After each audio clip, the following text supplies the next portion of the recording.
এই সকল মায়েরাই বলতে পারবে যে তাদের গর্ভ যন্ত্রণা কত ভয়ঙ্কর হয়। সেদিন মারিয়াও সেই গর্ভ যন্ত্রণায় ছটফট করে প্রভুর কাছে আত্মসমর্পণ করে বলেছেন, রে পারে না চলিতে জীবনের সয়ে না দেয়া পারে না দেয়া পথ চলিয়ে জীবন সয়ে না দেয়া পারে না দেয়া পথ চলিতে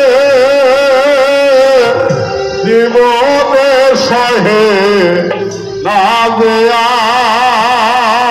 পারে না দেয়া পথ চলিতে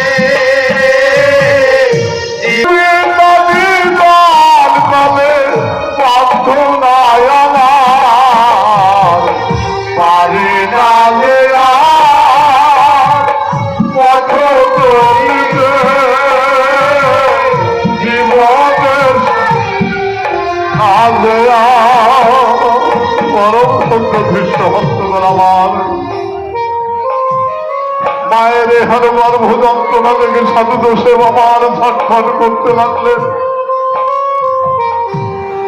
সাধু দোষে মায়ের যন্ত্রণা সহ্য করতে না করে নগরবাসীর দ্বারে দাঁড়িয়ে একটু জায়গা ভিক্ষা করেছেন খ্রিস্ট ভক্তগণ। কিন্তু হায়রে পৃথিবীর মানুষ আমরা আমাদের হৃদয়ে যিশুর একটু ভচারে জায়গা আমরা দিতে পারলাম না। অবশেষে কোনো উপায় না পেয়ে সাধু দোষেব আমার মামারিয়াকে নিয়ে সেই বেতলেহম নগরের বাইরে পড়ে থাকা একটি পরিত্যক্ত গোয়ালে ঘরে নিয়ে আশ্রয় নিলেন খ্রিস্ট ভক্তগণ।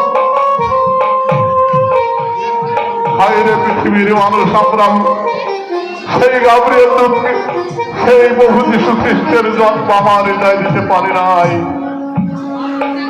অবশেষে সেই পরিত্যক্ত গোয়ালে ঘরে যিশু আমার জন্মগ্রহণ করেছেন। সাথে সাথে পশ্চিম আকাশে উদিত হয়েছে বড় তারা। পশ্চিমা পণ্ডিতগণ তার উপহার নিয়ে চলেছেন প্রভুকে যিশুকে প্রণাম করবার জন্য। অযুত অযুত দূতে যিশুর প্রশংসা গানে গেয়ে উঠেছেন।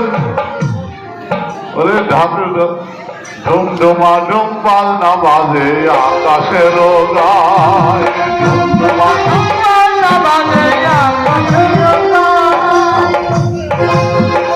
ও যাই শুয়ে আছে মেরি বলে যিশু দয়াবান, শুয়ে আছে মেরি বলে যিশু দয়াবান। ঢুমঢুমা ঢুম পাল্লা বাজে আকাশের গায়, ঢুমঢুমা ঢুম পাল্লা বাজে আকাশের গায়। ঢুমঢুমা ঢুম পাল্লা বাজে আকাশের গায়, ঢুমঢুমা ঢুম পাল্লা বাজে